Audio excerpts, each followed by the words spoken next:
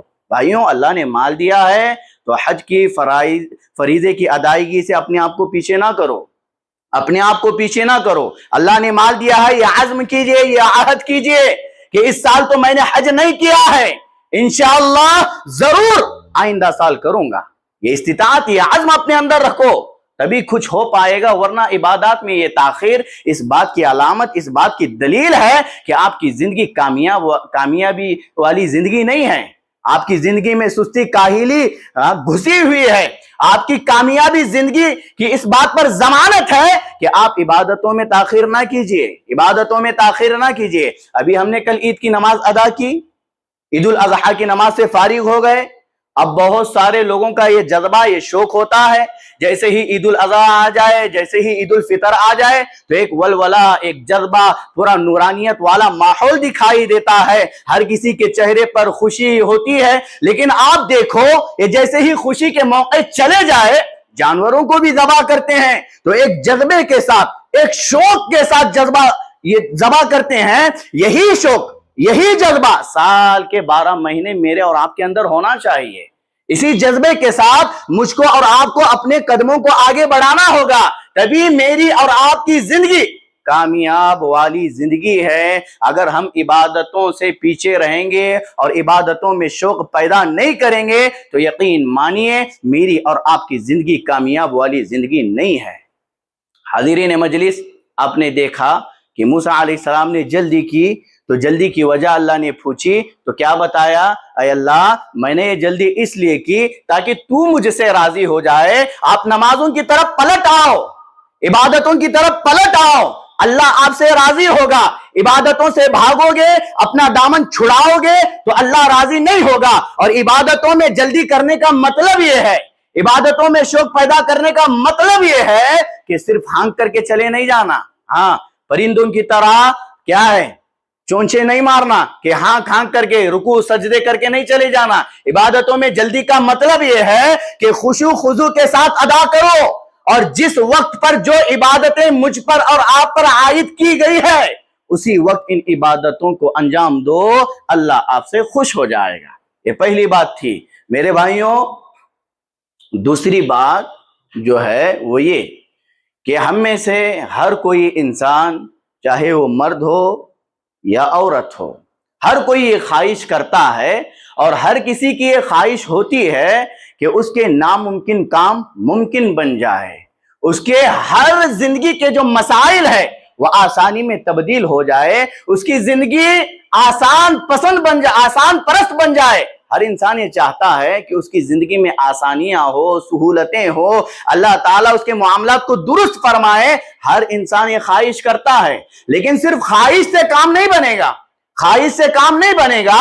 اور ہمارے یہاں ایسے لوگ بھی ہیں جو ناممکن کاموں کو ممکن بنانے کے لیے شرکیہ تعویذات کا استعمال کرتے ہیں یا پھر ایسی چیزوں کا استعمال کر بیٹھتے ہیں جن سے شریعت اسلامیہ نے روکا ہے۔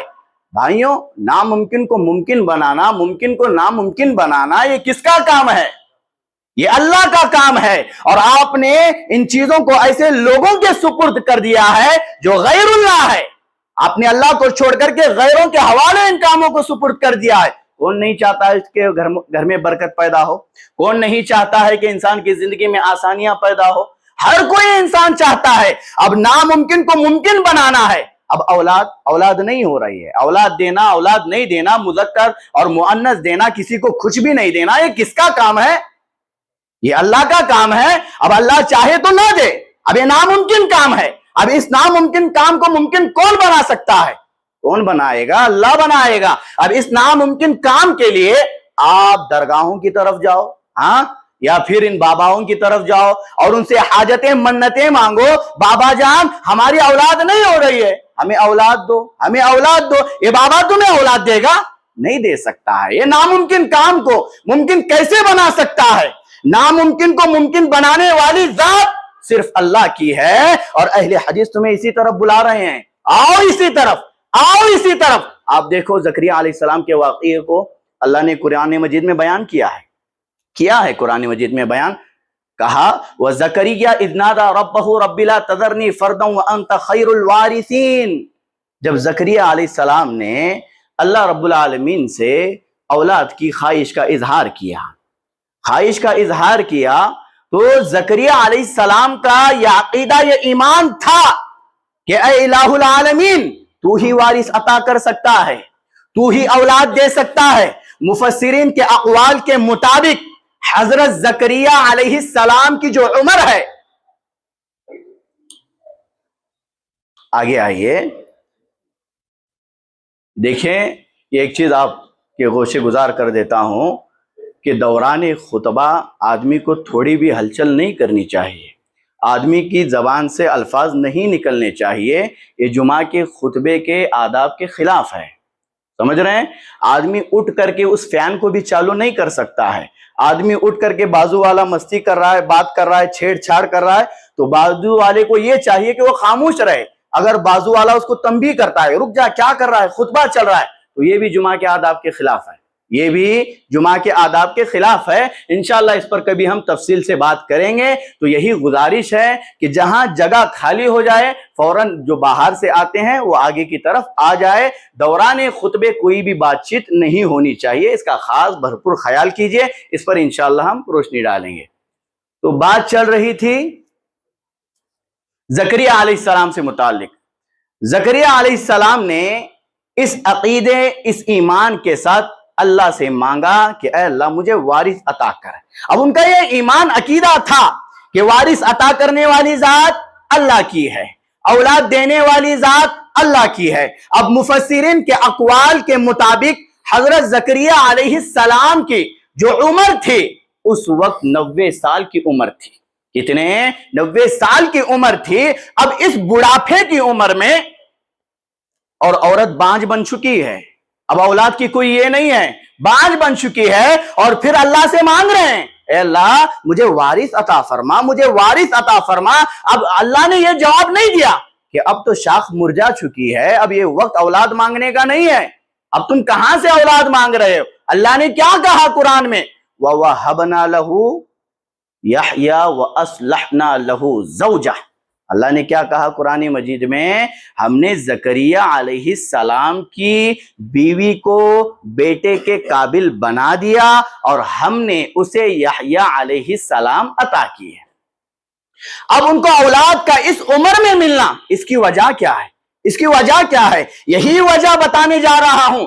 یہ وجہ عبادات میں شوق ہے، جذبہ ہے، ولولہ ہے. اسی کا نقشہ اللہ رب العالمین نے آگے کھینچا، کہا انہم کانوا یسارعون فی الخیرات ویدعوننا رغبا ورہبا.